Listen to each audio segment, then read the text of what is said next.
The docking bay smelled of fuel, ionized metal, and the faint sharpness of ozone. My duffel bag was slung over my shoulder, heavy with the bare minimum a soldier was allowed to carry when reassignment orders came through. The shuttle engines hummed low in standby, their red warning lights blinking a steady rhythm that felt uncomfortably close to a heartbeat. I was leaving, not by choice, not with pride. Orders were orders. But as I walked through the rows of personnel, hands clapping me on the back, voices wishing me luck, I realized one voice was missing. Her voice. Jura. The alien warrior who had once sworn she would never fight beside a human. The one who, after 3 years of campaigns across dying moons and fractured space stations, had become my closest ally. And maybe more. I told myself not to think that way. She was of the Ilyari, a proud, winged people with traditions that spanned millennia. Humans were newcomers, brash and reckless, tolerated but rarely trusted. Even after years of fighting shoulder to shoulder, most of her kind still looked at me with cautious disdain. But not her. I searched for her in the hangar, my heart hammering harder than the ship's turbines. Then I saw her, leaning against a steel pillar, arms crossed, wings folded tight to her back. Her silver hair caught the light, and her golden eyes tracked me with that calm, unblinking intensity that had unnerved me the first time we met. She waited until the others had dispersed. Then, silent as always, she stepped into my path. "Before you leave," she said softly, "may I ask you something?" And in that moment my heart felt like it would explode. The beginning. When I first met Zara, I hated her. She was everything the Ilyari epitomized. Precise, disciplined, arrogant. She looked at me like I was a mistake the galaxy had made. An unruly human soldier stuffed into armor 2 sizes too big.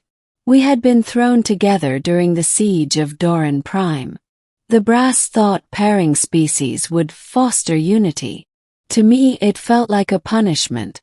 She gave orders like I was her recruit, not her equal, and every mission was a contest between her flawless efficiency and my reckless improvisation. The thing was, we survived.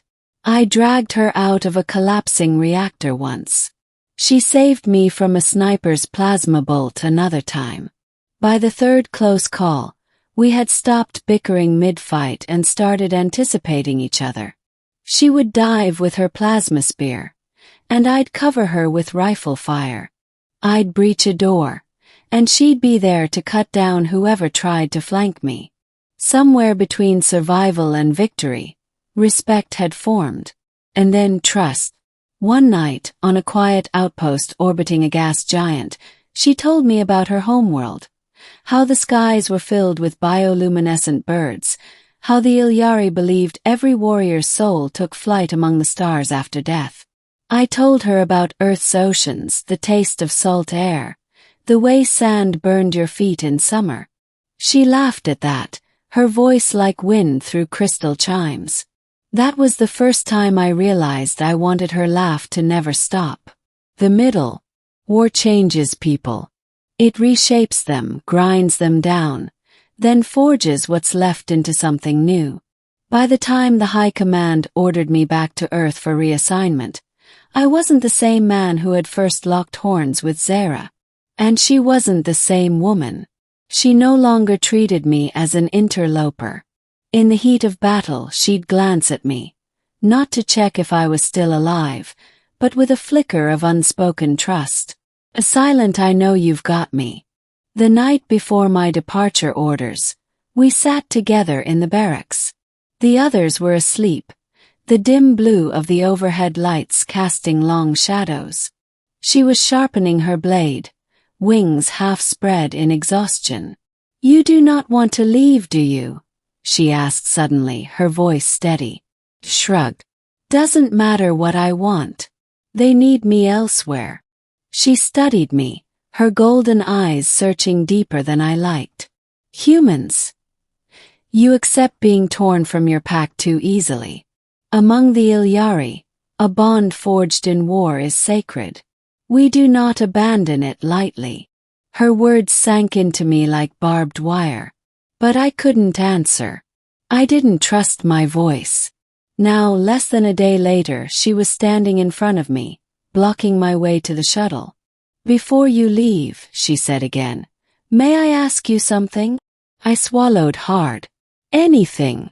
She tilted her head, wings twitching faintly. "Why do you risk yourself so freely for others? Not only for me, but for soldiers who scorn you, leaders who doubt you. You leap into fire without hesitation. Why?" Of all the questions she could have asked, I wasn't prepared for that one. My throat went dry. Memories flooded back. Faces of comrades I'd lost. Missions that had gone wrong, moments where instinct had driven me more than orders. "Because," I said finally, "if I don't, who will? If someone has to take the hit, I'd rather it be me than the people beside me. Even if they don't care. Even if they never know." Her eyes widened just slightly. She whispered something in her own tongue, words I didn't understand but felt heavy with meaning. When she looked at me again, her expression was different. "Softer. You are unlike any warrior I have ever known," she said. And I realized with sudden, painful clarity that leaving her now would hurt worse than any wound I'd taken in battle. "Choice." The shuttle bay intercom blared. "Final boarding call for Earthbound transport. All personnel prepare for departure." I shifted my bag on my shoulder, forcing my feet to move, though every instinct screamed to stay. She stepped closer, close enough that I could see the faint lines of scars across her cheek, the way her wings shivered in the stale hangar air. "Will you come back?" she asked. Her voice was so quiet, so unlike the commanding tone she used in battle, that it stopped me cold.